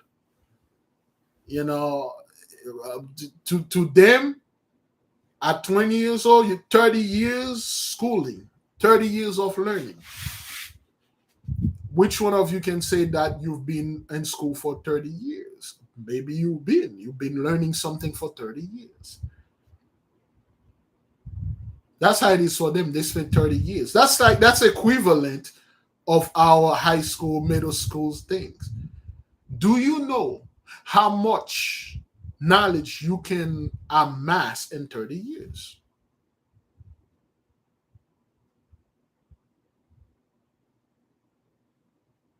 Beautiful, man. Again, out of all those 30 years, 10 years out of that is spent in music. Music is very important. 10 years out of that, you study music for both sexes, men and women, right? That's what they say. The principal vocations are architecture, agriculture, horticulture, the raise of vast herds of cattle, and the building or conveyance peculiar to that country for travel and land. Okay, travel and land and water. The main thing those people do down there is building things, architectures, agricultures. I forgot what is horticulture. HORTICUL, well, culture. Horticulture, artisan, and artisan. Horticulture, please define horticulture. The raising of vast herds of cattle, raising beasts, farming animals. They have like a convenience, build the building for convenience of peculiar that country for travel, land, and waters. That's all they do, man. Study of plants. Oh, they just could have put botany over there. Botany. Study of plants. And the study of the plants, man. Keep the forest. That's all. In 30 years, brothers, you could learn all of that. You could learn in 30 years, you could learn how to be a musician. You could learn how to be agronomist, agriculture. You could learn how to be a horticulturist, and you could learn to be an architect in 30 years. That's why in 30 years, you pretty much can. Last night, excuse me for a second. I don't know if I got into my own feeling or I'm getting proud. Last night, I sit down and I'm reflecting. I do this. I'm starting to do this a lot right now. I'm reflecting on my life and the things that I known for the past 2 years. I realized that I'm like, there is so much knowledge, so much books I haven't read, so much things I haven't done, so much movies I haven't watched, so much places I haven't go. And I'm like, what did I learn for the past 2-3 years? And well, not for the past 2-3 years, for the past, but ever since I become aware that I can make another human being. And I start, and I'm like, how many jobs that I had? I've been a security guard, an insurance salesman, a car salesman. Man, I acquire a bunch of useless skills, but I learned them in a very short period of time. If you think about the day ever since from your first job, some of you had at least a minimum 6 to 8 jobs through your life. That's the things you spend at least a year or 2 or years learning. And then I'm sitting, I'm like, man, I had a lot of skills. I learned music, movies, producers, directors, writers, a bunch of other things that if I had time in those short years that I learned them, I would be masters in all of them. That's how, brethren, all people are masters. When they meet other races, they literally know everything. They spent 30 years studying those things. A year to master this, 2-3 years to master that, 5 years to master this, 10 years to master music. If you spend 10 years over there or under there learning music, you literally can play all instruments. You literally can sing all this. You can create any type of music. 10 years studying music. Yeah. 30 years. Can you imagine, instead of you spending 30 years in school right here, you have an opportunity to go down there and learn 30 years of school? And then when you come back up there, it haven't been 30 years though. It's just been a few seconds. When you come back there, you spent 30 years studying down there. The time here is just like you go in the bathroom, wash your hands, and came out of the bathroom. That's how it felt. 30 years of getting knowledge, man. You're pretty much an expert. That's like 30. That's the minimum. You can spend like 100 to 300. I will spend like 500 years learning, 1,000 years learning everything. That's what Enoch is doing over there. Enoch is learning everything. You never know. Enoch could be down there too. Yeah, you spent 30 years and you came out with a freaking student loan, man. And you look at your life, you're like, man, what have I done? Student loan, debt, this, that, and everything that I learned is it's useless. That's the system.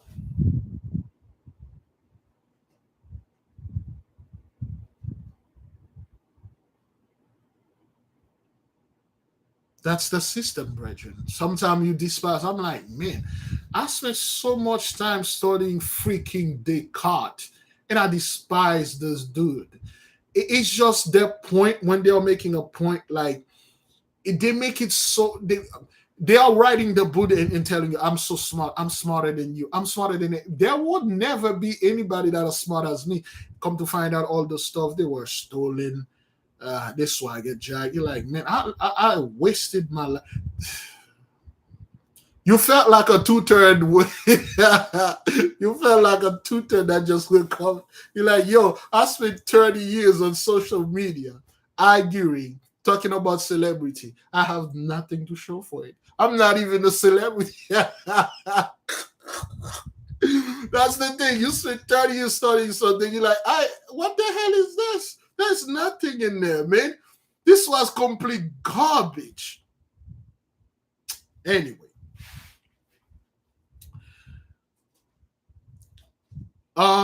Their principal vocations are architectures, agricultures, horticultures, the raising of vast herds of cattle, and the building of conveniences peculiar to that country for travel on land and on water. By some device which I cannot explain, they hold communion with another between the most distant part of the country on air currents. Okay? They are travel on land and on the water and the air by some device. They're like, what they don't know what it is. They cannot describe it. There's no words for it. All buildings are erected with special regards to strength, durability, beauty, and symmetry, and with a style of architecture vastly more attractive to the eye than any I have ever observed elsewhere. About three-fourths of the inner surface of the earth is land, and all about one-fourth is water. Okay, we learn this every time I say three-fourths, three-quarters of the land that is down there, of the place down there is land. One-fourth is water, and they are vast. It's bigger down there than up there.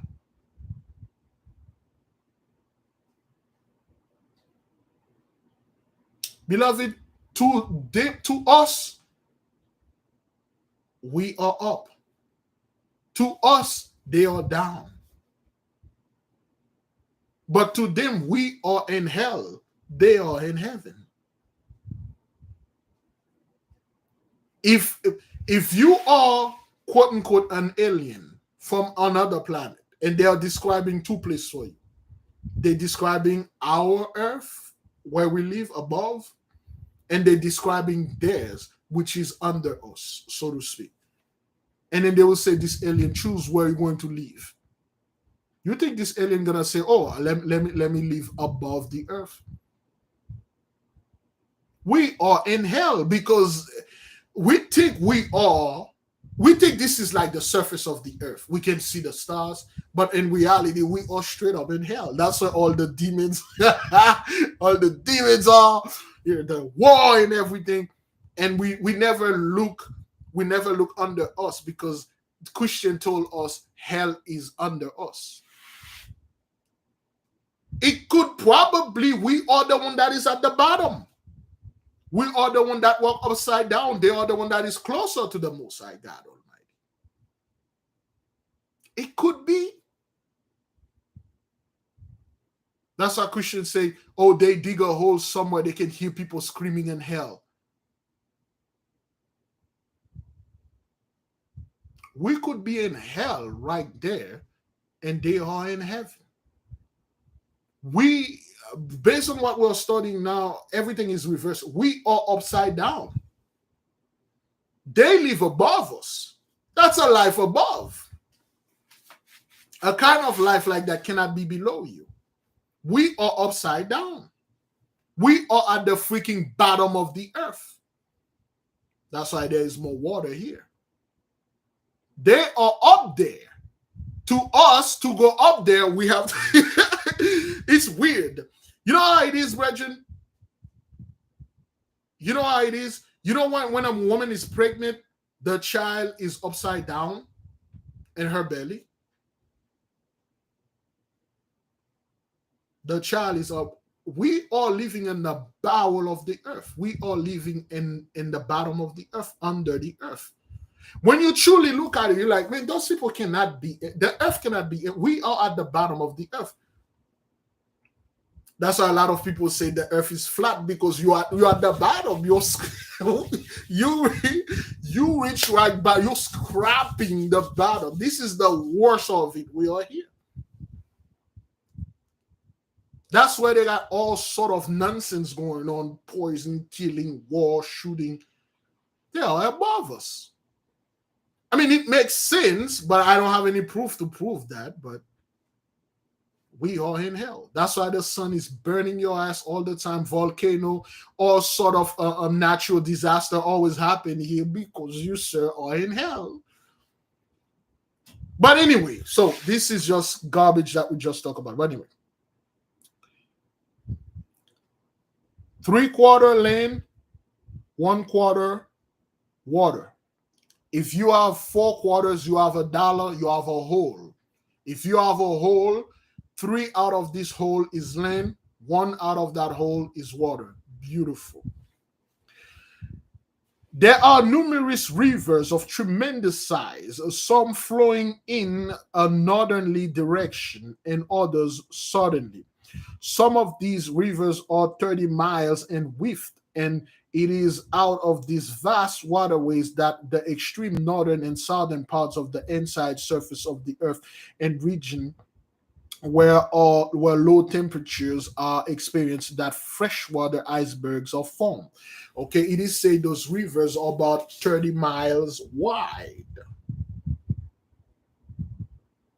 Do we have a rivers that is 30 miles wide?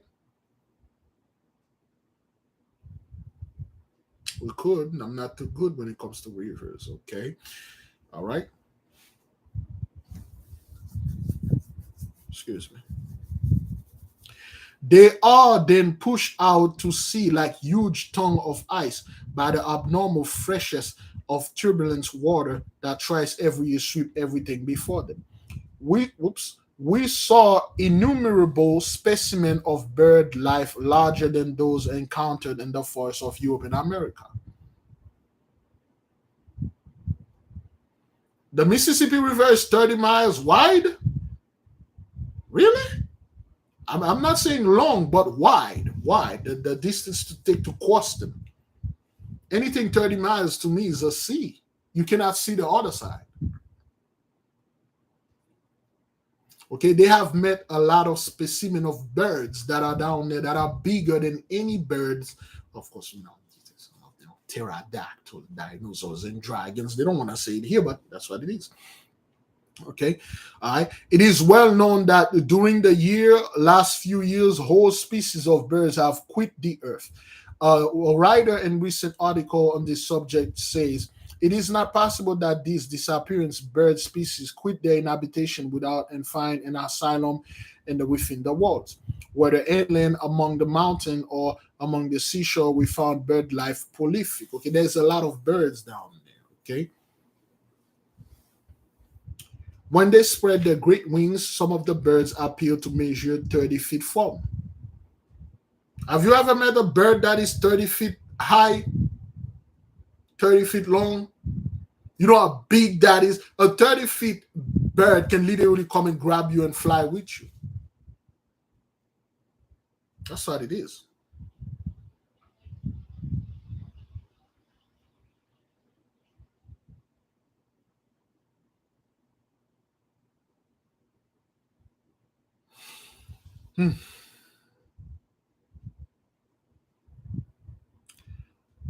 They are of great variety and many colors. Okay, we were permitted to climb up the edge of a rock and examine nests of eggs. There were 5 in the nest, each of which was at least 2 feet in length and 15 inches in diameter. Okay, can you imagine an egg that is 2 feet?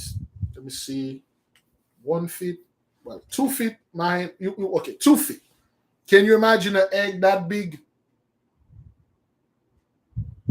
That's probably 2 feet, right? Those are the eggs. They saw 5 eggs, 2 feet, and 15 inches in diameters. Big ass egg. Okay. After we had been in the city of Ektia about a week, Professor Galdia took us to an inlet where we saw thousands of tortoises along the sandy shore. I hesitated to state the size of these great creatures. They were from 25 to 30 feet in length, from 15 to 20 feet in width, and fully 7 feet in height. Have you ever met a tortoise, or of course, for lack of a better term, turtle? There's a big difference between a tortoise and turtle. Okay, they made a tortoise that is 7 feet high, 20 7 feet high and 30 feet length. Okay, a tortoise that is 30 feet length in length. Okay, 7 feet high and like 20 something feet wide. Okay, somebody make the difference between tortoise and turtle. A turtle can swim. A tortoise can't. A tortoise can actually drown. Is that what that is? I think I read this somewhere. Tortoise can drown. If you take a tortoise, you drop it in the sea, it will die. Or you drop it on water, it will die. But a turtle will, a turtle can actually survive. But the tortoise cannot live in water like that. Okay. When one of them projected his head towards his head, and it appeared as some hideous sea monster. Exactly. Okay, the turtles swim, the tortoise can't. The tortoise can't swim, Regin. The turtles, they can swim anywhere. Tortoise, they walk. If you put them in the sea, they'll die. They'll just drown. Okay. All right. Okay. If you find a tortoise somewhere, don't drop it on the water. He'll die. It cannot swim.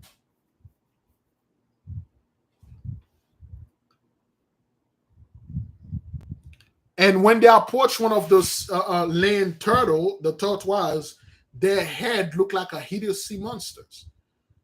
If you have a turtle that is 30 feet wide, okay, 20 feet long, and 7 feet tall, this could be a baby turtle. This could be a baby turtle. If the turtles or tortoise is that big, okay, tortoise are land animals, turtles are water, okay? The tortoise, they have feet and stuff, they can walk. The turtles, their feet are pretty much like fin. Okay. Can you imagine one of the actual, like, let's say dog, or one of their a freaking elephant over there, or one of the actual whales that live down there, one of the sea monsters? Can you imagine, the Leviathan? All right.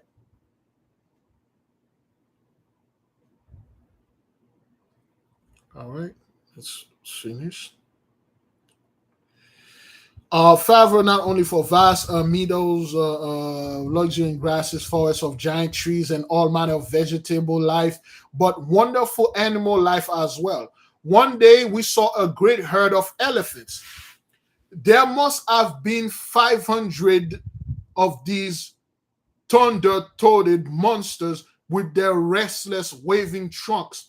They were tearing huge boughs from the trees and trampling smaller growth into dust like so much hazel brush. So they met a herd of elephant that were somewhere around 500 of them. Okay, 500 elephant. All right. All right. They were tearing you. We read that. They would average over 100 feet in length. An elephant that is 100 feet long and from 75 to 80 feet high. This is taller than your house. What is the typical? What is a two-story building? Any engineer here? Okay. Tortoise have more rounded and dome shells, where turtle have thinner, more water dynamic shell. Turtle shells are more streamling to aid in swimming. I'll say average two-story building is about 30 feet. Is that what that is? 30 feet. That's a 2-story building. Let's say this thing is a 6-story. Those elephants are like 6-story buildings. They are like 6 stories building. Okay, they're 75 to 85 feet in height.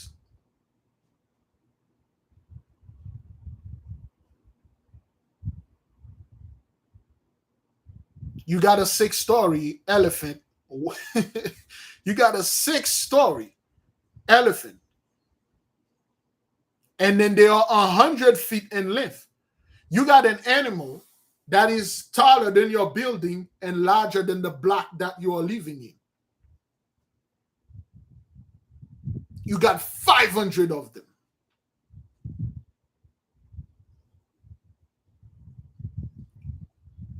Bad boys, what you gonna do when the Mosai sent a 500 herd or 1,000 herd of giant elephant trampling your neighborhood, your hood and stuff, your suburban? Can you imagine fighting an animal that is 75, 85 feet tall? And then you're going to shoot them with bullets, would feel like there's like a lot of little mosquitoes on them. Can you imagine 500 to 1,000 elephants charging at you? What is it? What are you gonna do? You're going to get you're going to take one of your giant tanks. Tanks are like a little walk to them. They will just step on that thing. That's elephant. That's how huge this thing is.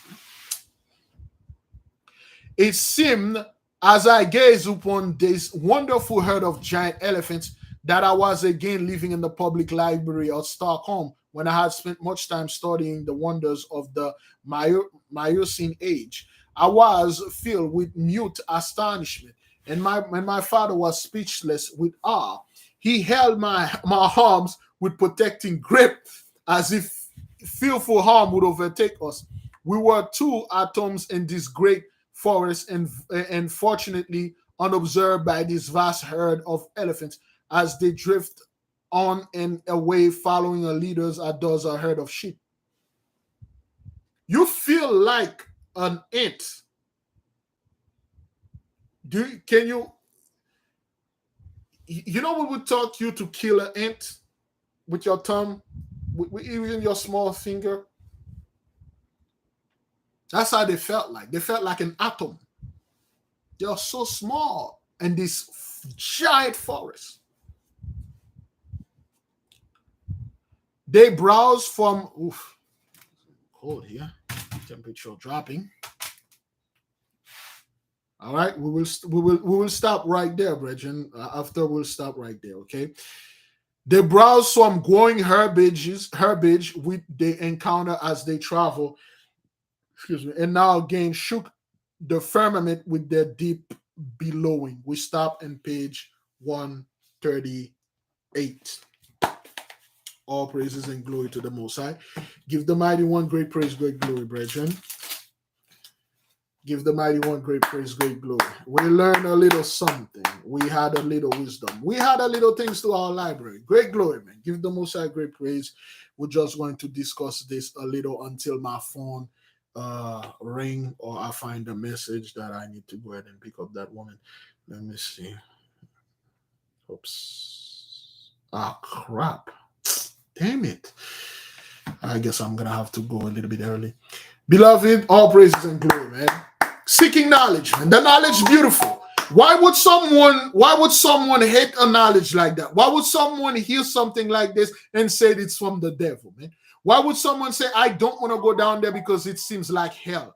Why would someone say, oh, well, this is witchcraft because they got this thing flying in one key line or ley line? This is witchcraft. They got gold. Gold is metal is for fallen angel. This is witchcraft. Now you understand that it seems that we are the one that is under the earth. They are above us.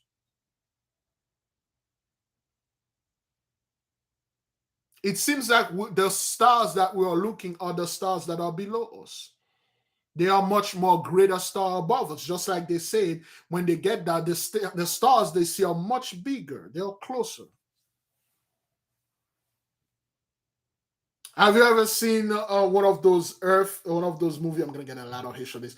When you see the Earth rotating, and then you see the stars around, and then you're ever wondering, are there stars below the Earth? Most likely, the stars who are looking there are the one below the Earth.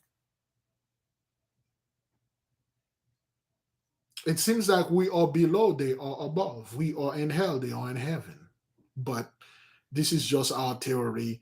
And we learned that they have vehicles that can travel very fast, especially a giant cruise ship that is like a city, okay, traveling at an astonishing speed. And then when they break the sounds barrier, it doesn't make any sounds because they got like spinning wheels on their side. We learn those people are ruddy, which is black. That's all it is. Okay, ruddy face. Okay, brownish face. My face is ruddy. That's all it is. All right, right? Desert prepper. Ruddy doesn't mean a white man. Every time the Mosai tried to save us, send us some white man, some ruddy like Noah, albino white man. Get out of here. Get out of here. You people mess with our words. We know they were black for different shape of brown. That's all they were. That's all it is.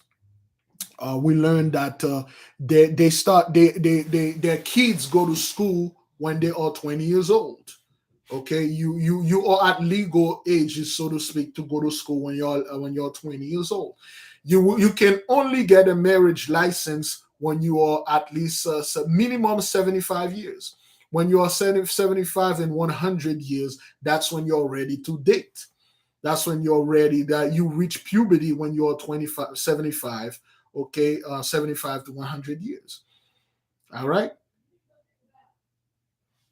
And then you spend 30 years learning in school, and those excuse me, and those 30 years learning, 10 out of them you learn music. Music is very important down there. You learn that they got giant tortoises and giant turtles.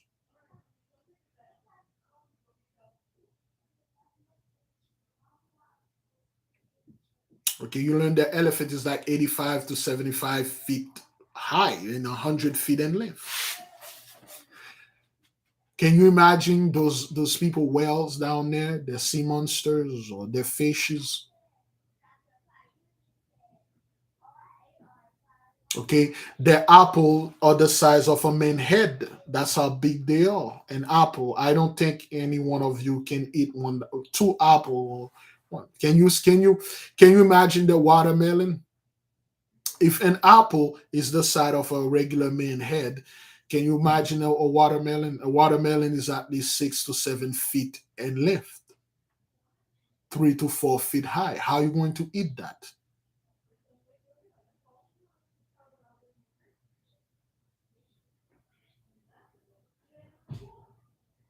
So you realize that there are more that we don't know. There are more we don't learn.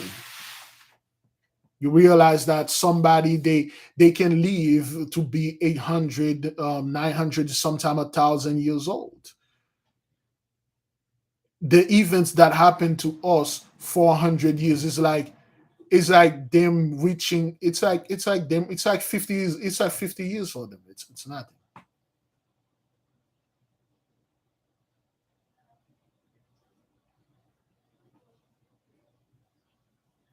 Well, that's now it's start to make sense. Of course, this place was called the Turtle Island. It could be true that our land we live here is in the back of a giant turtles, one of the giant turtles, one of the giant tortoises. That's why Roger discovered those dragon heads that are laying down in Africa, that giant dragons and that giant fish. It could be a dragon or a fish that came from their land, okay, pop up in ours, and then they die, their body become our land. That's why our land is made out of dead bodies. We live in a dead land. We're living under. Most of the land in China, it's when you look at China, It's the head of a dead dragon. Probably those giant animals came from those other land. They die, and then we live on their decomposed body.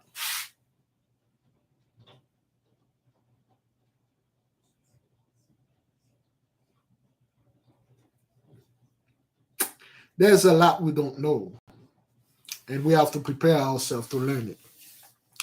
That is why it just the two those people did our people wrong, man. And I envy that sister that went down there. She had an opportunity. They came and get her. They gave her a bunch of things, and she didn't want them. She wanted the money, and she went to back to church. She went to, but she was never one of us anyway. She was, what is it, sweetie? The kids say they're hungry. Ah, again.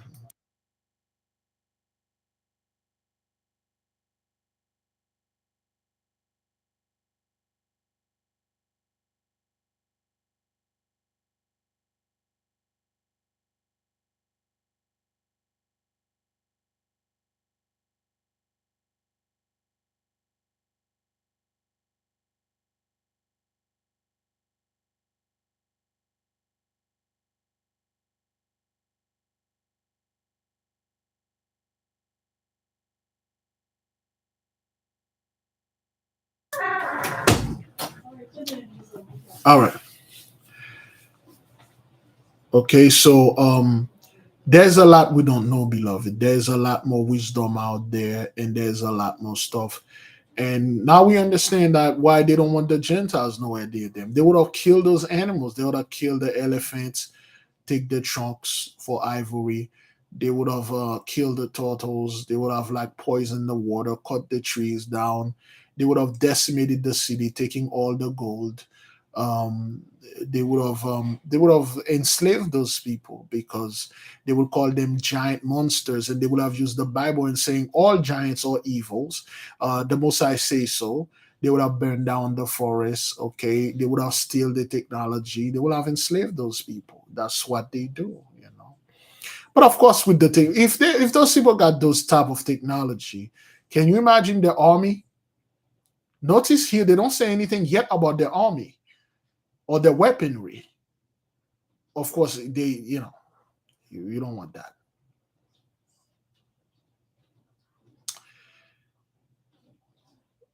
Yeah, there is no such things as an extinct animal. You know those things go down there. You know that's what they do, brethren. Those people are destroyers. Yeah, as above, so below. Whatever that you see here, they have it under the earth, but better and bigger. You don't want to meet a boa, a constricted boa. Yeah, they really. I don't think they. Yes, all country, all places have army. All planet they have armies. The heaven have an army. If the heaven have an army, hell have an army. We have an army. Of course, they do have an army. Armies is like a disciplined place. Can you imagine that their fighting technology, their weapon that they have? Of course, they do have weapon.